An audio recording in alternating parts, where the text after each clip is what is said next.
Good morning વિદ્યાર્થી મિત્રો. અગાઉના લેક્ચરમાં આપણે કેટલાક એક્ઝામ્પલ જોયેલા. આજના નવા લેક્ચરમાં પણ આપણે લેન્સના કેટલાક દાખલા હજુ જોઈએ. આપણે પછી આપણે નવા મુદ્દા પ્રિઝમમાં જઈશું.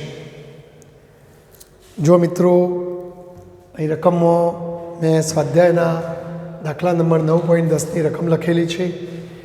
30 સેન્ટીમીટર કેન્દ્ર લંબાઈનો બહિર્ગોળ લેન્સ.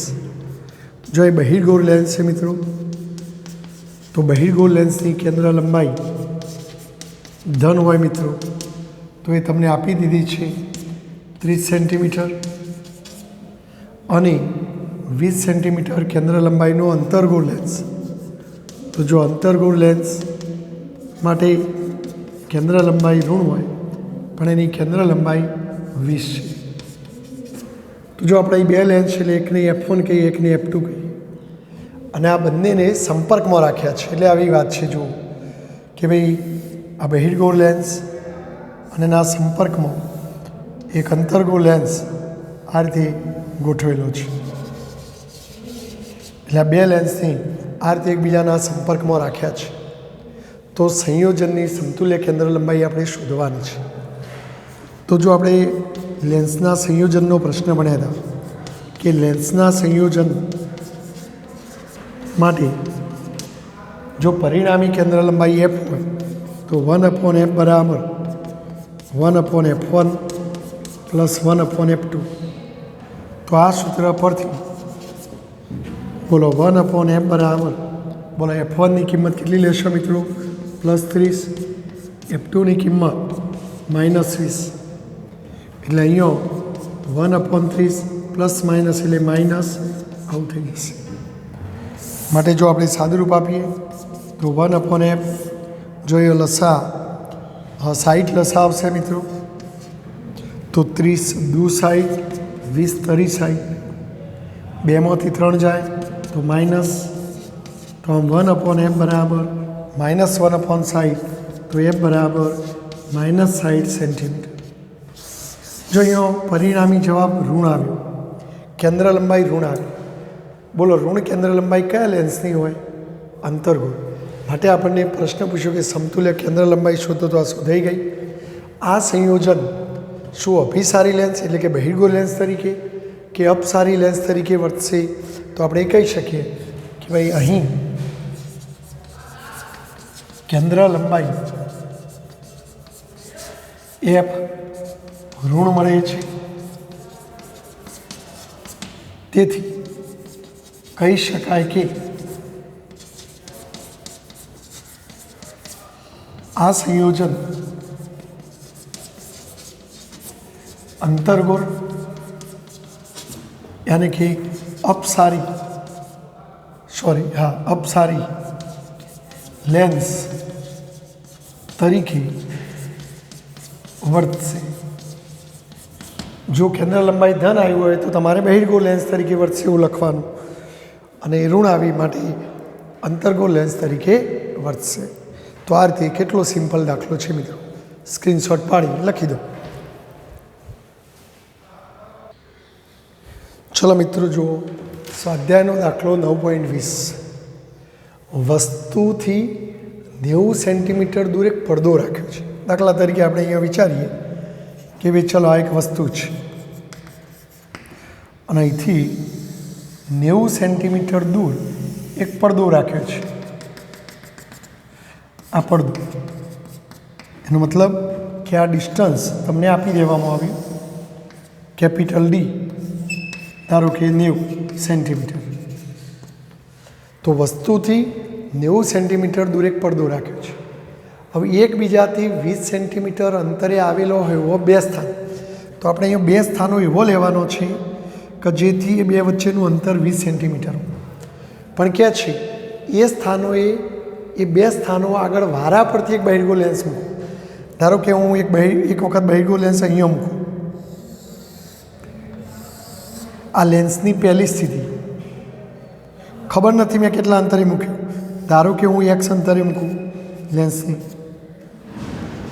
તો હવે આ લેન્સ આ વસ્તુનું પ્રતિબિંબ અહીં આપશે, વસ્તુમાંથી નીકળેલો કિરણો અહીંથી આમ ક્યાંક ભેગો થાય તો એ પ્રતિબિંબ રચાય, બરાબર.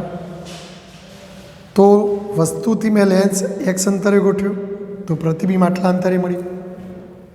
અને કહે છે આવું એક બીજી જગ્યા પણ છે, પણ જે આનાથી કેટલે દૂર 20 સેન્ટીમીટર. તો ધારો કે આ જ લેન્સને હું અહીંયા ગોઠવું તો કહે છે જો હવે પ્રકાશની પ્રતિવર્તિતાના ગુણધર્મ પ્રમાણે અહીંનો કિરણો અહીં ભેગો થતો હોય તો અહીંનો અહીં રચાય. તો આ બાજુથી પણ જેમ વસ્તુથી એક્સ અંતરે ગોઠવે એમ આ બાજુથી એક્સ અંતરે ગોઠવો તો અહીંયા પ્રતિબિંબ મળે મિત્રો. તો તમે આ બાજુથી પણ એક્સ અંતરે જો લેન્સને ગોઠવો તો એ જ કિરણો પ્રતિવર્તિતાનો ગુણધર્મ અનુભવીને અહીં જ પ્રતિબિંબ આપે. પણ આ બે સ્થાનો વચ્ચેનું અંતર તમને કહી દીધું છે 20 સેન્ટીમીટર. તો જો આ અંતર 20 લેવાનું કીધું છે, બરાબર. તો જો ફરી એકવાર તમને એમ કહે છે કે વસ્તુથી 90 સેન્ટીમીટર દૂર પડતો હવે એકબીજાથી 20 સેન્ટીમીટર અંતરે આવેલો બે સ્થાન, ધારો કે આપણે આ બે સ્થાન લઈએ કે બે સ્થાન વચ્ચેનું અંતર 20 સેન્ટીમીટર છે. પણ આવા બે સ્થાનોએ વારા પરથી એક આગળ વારા પરથી બહિર્ગોળ લેન્સને મૂકવાનું. પહેલાં એકવાર અહીંયા મૂકો લેન્સને, ધારો કે આ લેન્સની પહેલી કન્ડિશન, અને એ જ લેન્સને પછી અહીંયા મૂકો તો આ લેન્સની બીજી સ્થિતિ. પણ બંને વખતે પ્રતિબિંબ અહીંના અહીં જ રચાય છે. તો આપણે અહીંથી જેટલું અંતર એટલું જ આ બાજુથી રાખો તો આવું શક્ય બને મિત્રો. તો આ લેન્સની કેન્દ્ર લંબાઈ તમારે શોધી આપવાની છે, બરાબર. તો જો હવે એક મિનિટ, અહીં આ એક્સ આ 20 અને આ એક્સ આ ત્રણ ભેગા કરો તો કેટલું થાય 90. જો આ બે લેન્સ વચ્ચેના અંતરને હું સ્મોલ ડી કહું તો અહીં એક્સ વત્તા 20 વત્તા એક્સ બરાબર 90 થાય. તેથી 2x પ્લસ 20 બરાબર 90. તેથી 2x બરાબર 20 પેલ બાદ જાય તો 90 ઓછા 20 70, તો x બરાબર 35 સેન્ટીમીટર. એનો મતલબ એક્સની કિંમત 35. એટલે હવે જો તમે આ વસ્તુ છે અને લેન્સની આ પહેલી સ્થિતિની વાત કરો કઈ L1 સ્થાન આગળ સ્થાને માટે, ચલો તમે વારા પરથી મૂકવાનું એટલે હવે આને થોડી વાર માટે ભૂલી જાઓ. તો લેન્સ જો આ સ્થાને હોય તો આ વસ્તુ, તો બોલો આ વસ્તુ અંતર બને, તો વસ્તુ અંતર એક્સ જેટલું બને, તો પ્રતિબિંબ અંતર આટલું બને 20 વત્તા એક્સ. તો L1 સ્થાન માટે વસ્તુ અંતર યુ આટલું થાય એક્સ જેટલું, અને એક્સની કિંમત 35. પણ જો વસ્તુમાંથી નીકળેલો કિરણો આમ જો તમારે માપવા આમ જવું પડે એટલે -35. અને પ્રતિબિંબ અંતર વી અને પ્રતિબિંબ અંતર વી બરાબર કેટલું થાય આટલું થાય 20 પ્લસ એક્સ,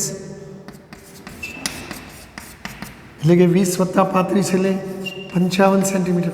પણ જો એ લેન્સથી આ બાજુ છે એટલે પ્લસ આવે, બરાબર મિત્રો.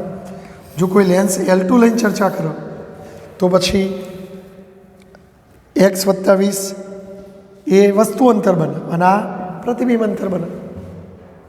પણ પ્રતિબિંબ અંતર આ બાજુ એટલે ધન વસ્તુ અંતરનું, કારણ કે લેન્સ એના જ છે. તો હવે આપણે એની કેન્દ્ર લંબાઈ ગણવી છે, બરાબર.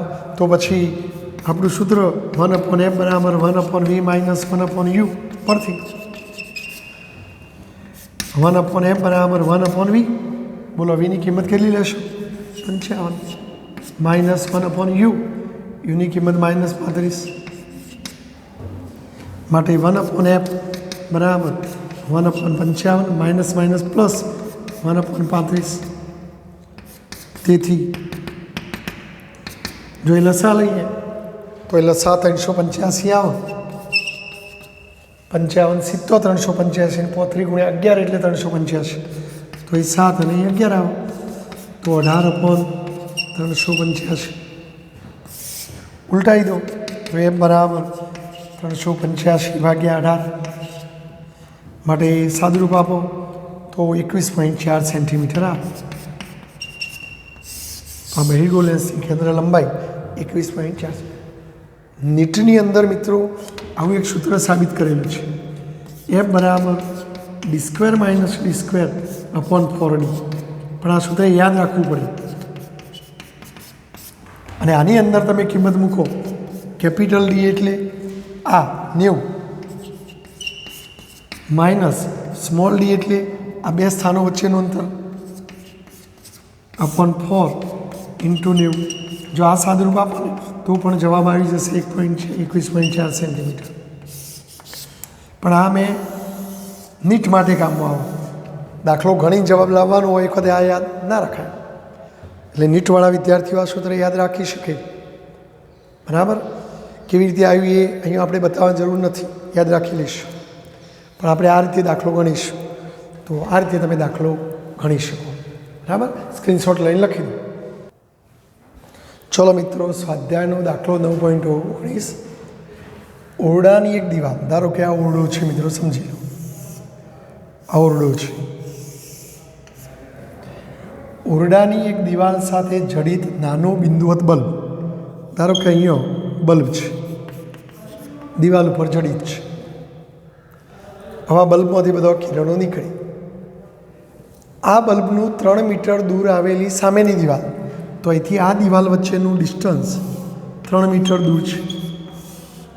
ધારો કે આપણે આને કેપિટલ ડી કહીએ.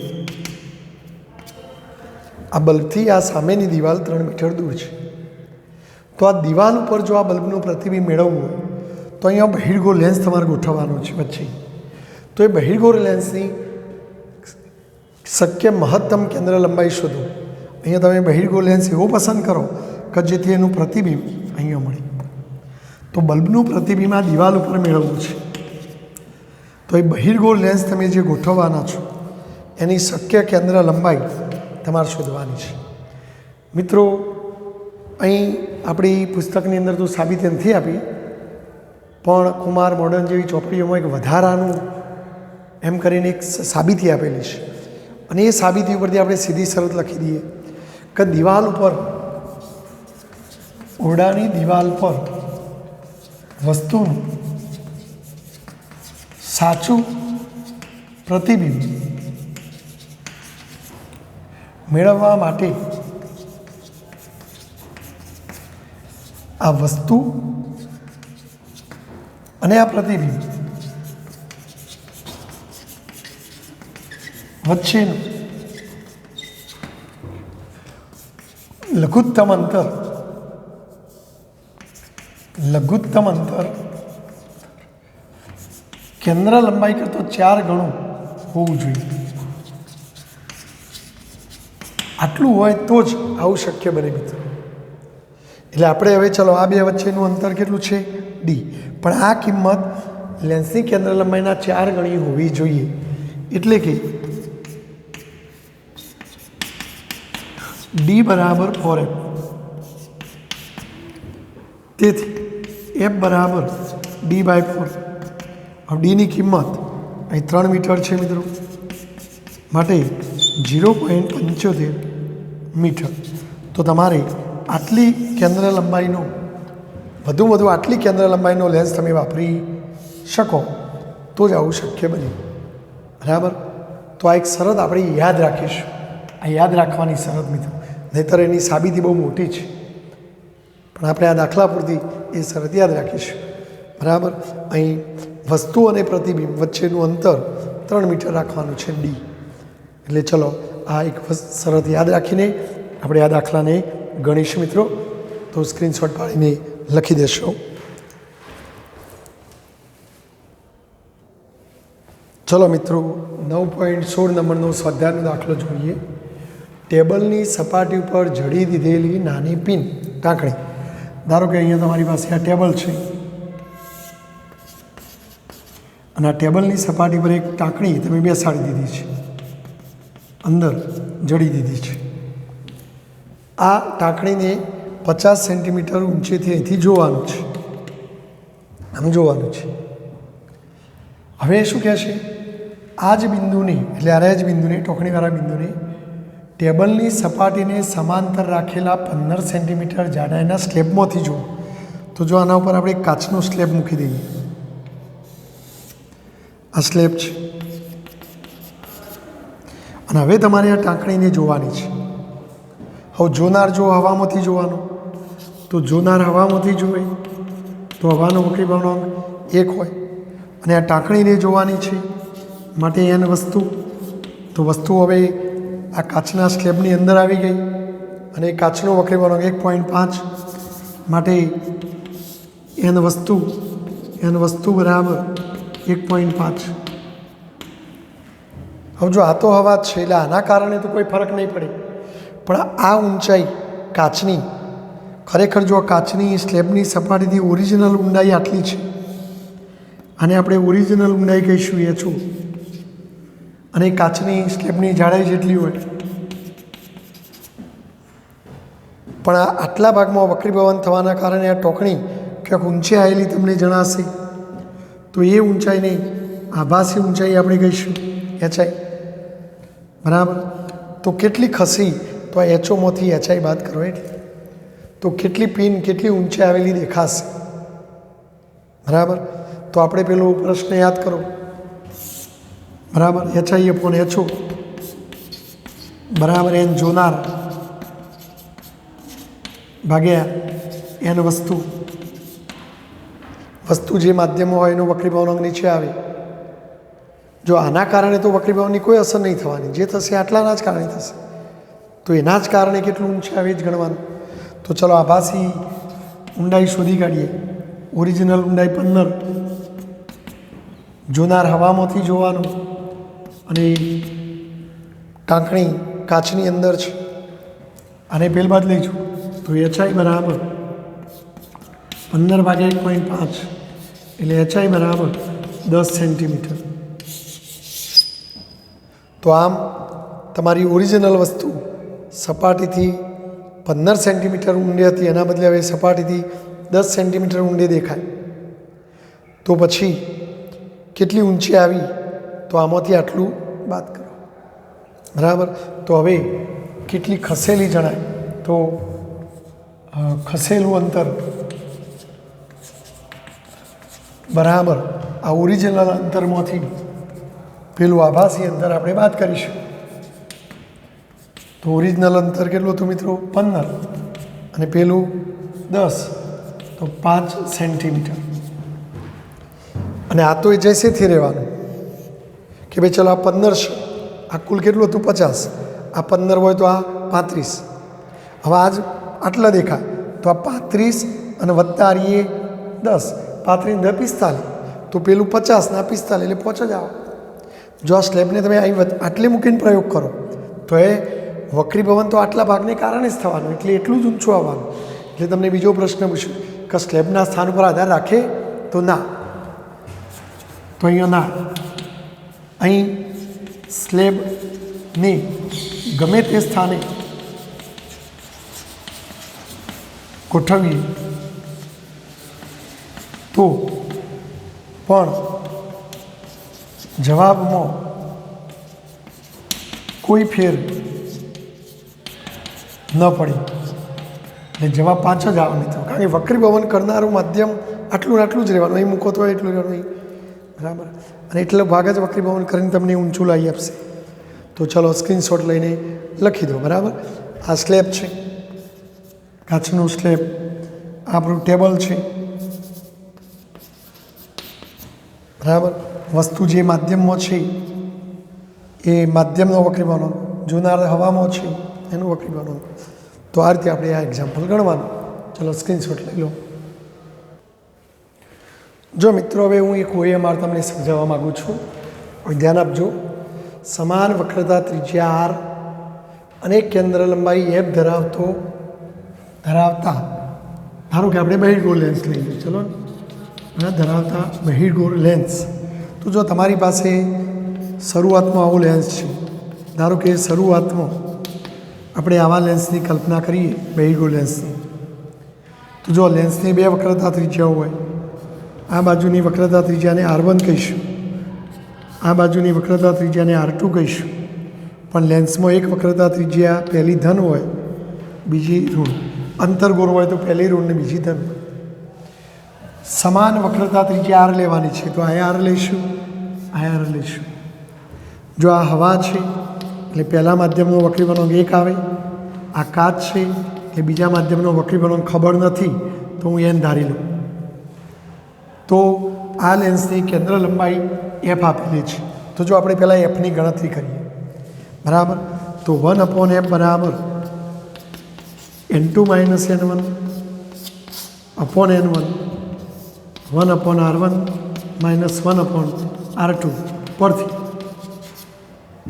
તો જો 1/f બરાબર બોલો n2 ની જગ્યાએ n લખું, n1 ની જગ્યાએ 1 લખું, છેદમાં 1 1/r1 ની જગ્યાએ +r, r2 ની જગ્યાએ -r. માટે જો એ શું થવાનું n - 1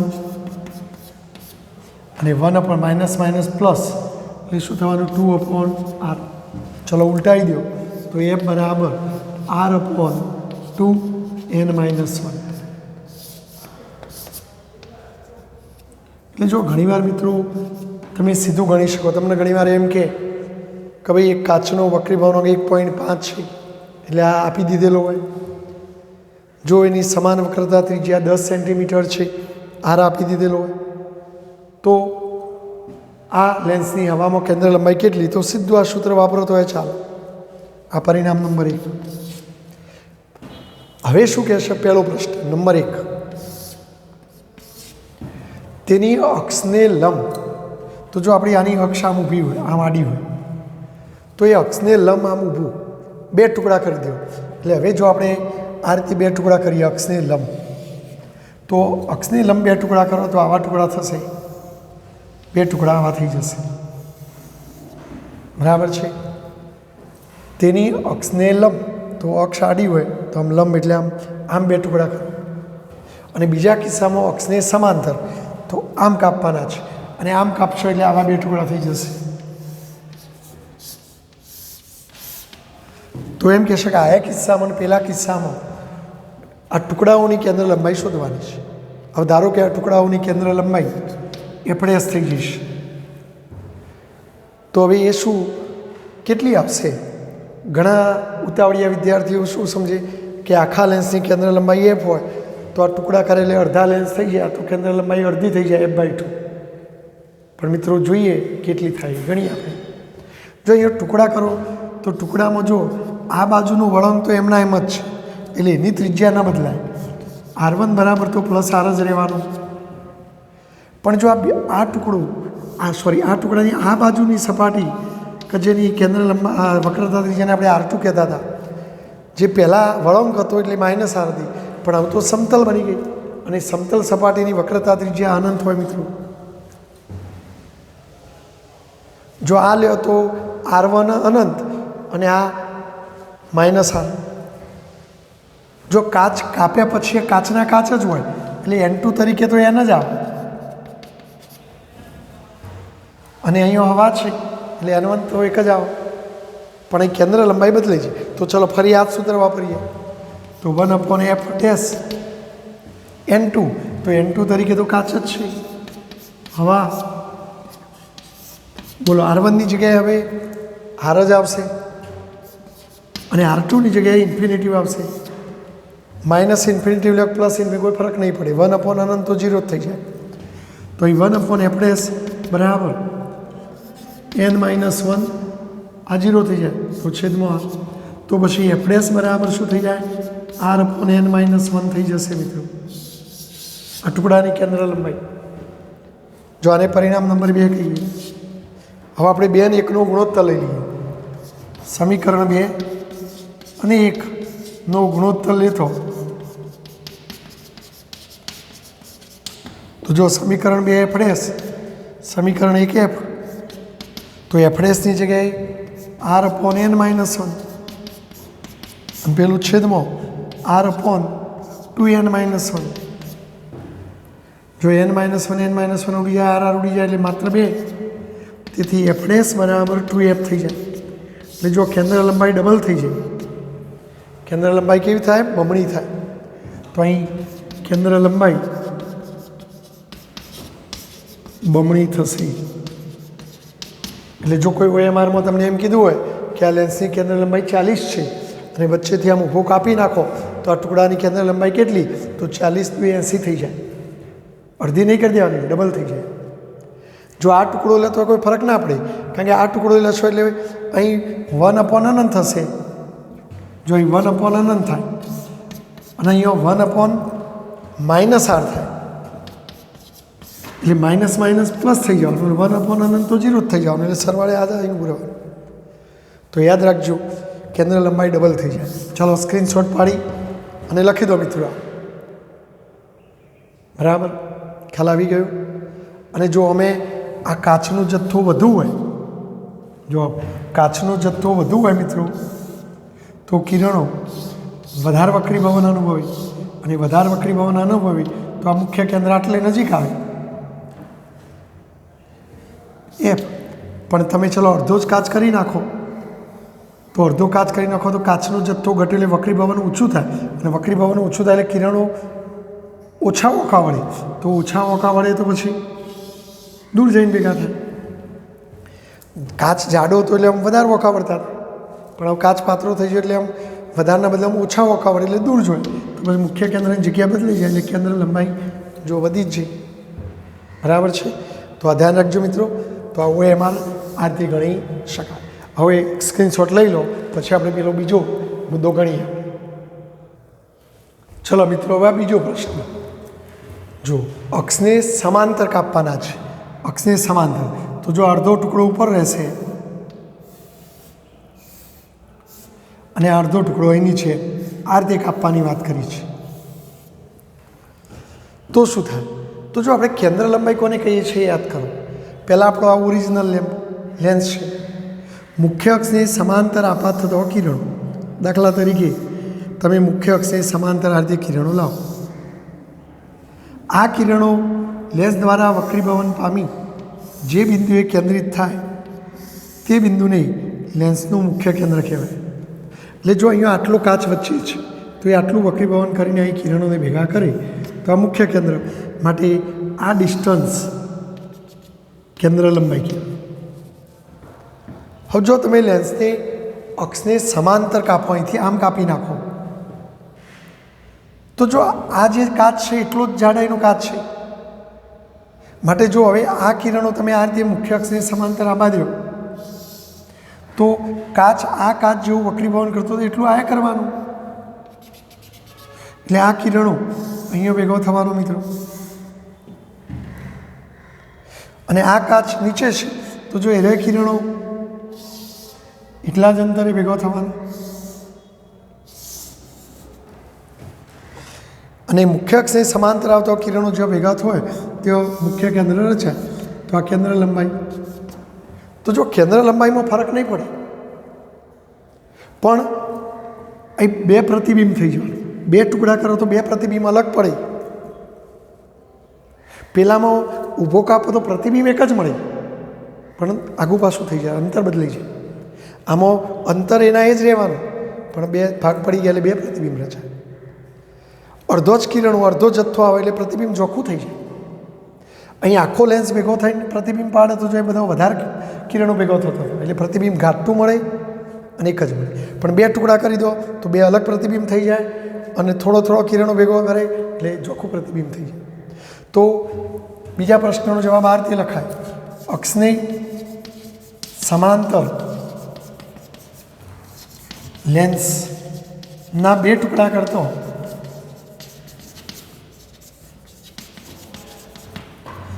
કેન્દ્ર લંબાઈ તેના તે જ રહે, યાની કે એફ બદલાશે નહીં.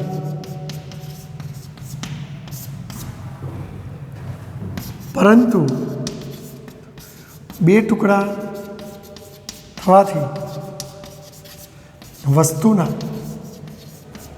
બે અલગ પ્રતિબિંબ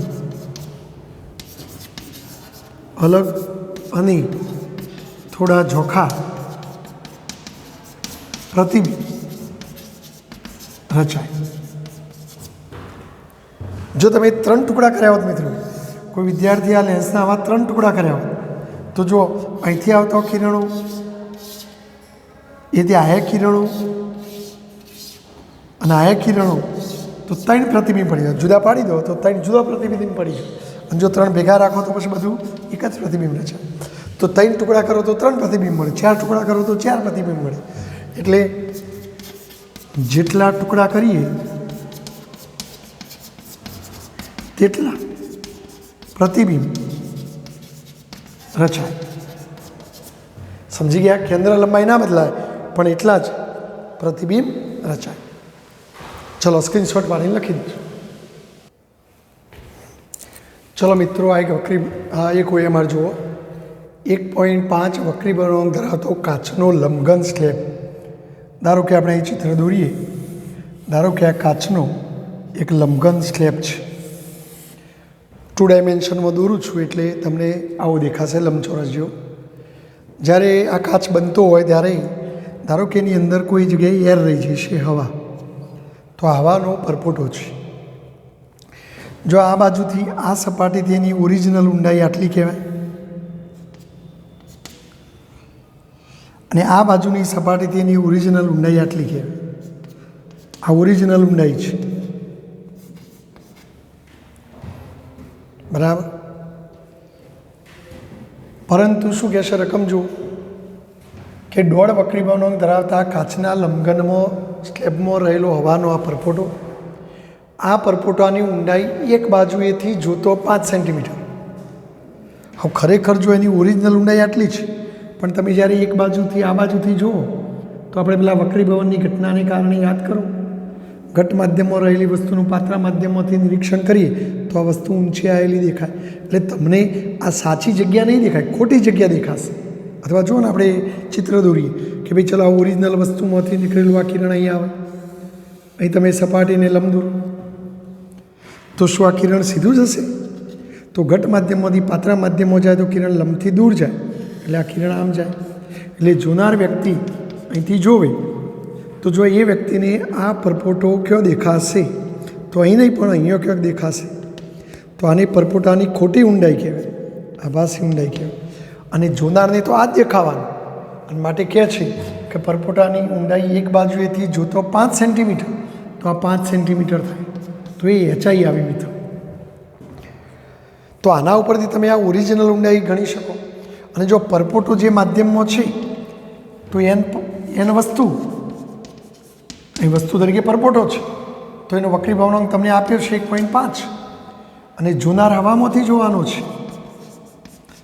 તો હવાનો વક્રીભવનાંક 1. હવે પરપોટાની ઓરિજિનલ ઊંડાઈ ખબર નથી પણ આભાસી ઊંડાઈ આપી છે, તો એક બાજુથી જોતો તમને કેટલી ઊંડી દેખાય છે?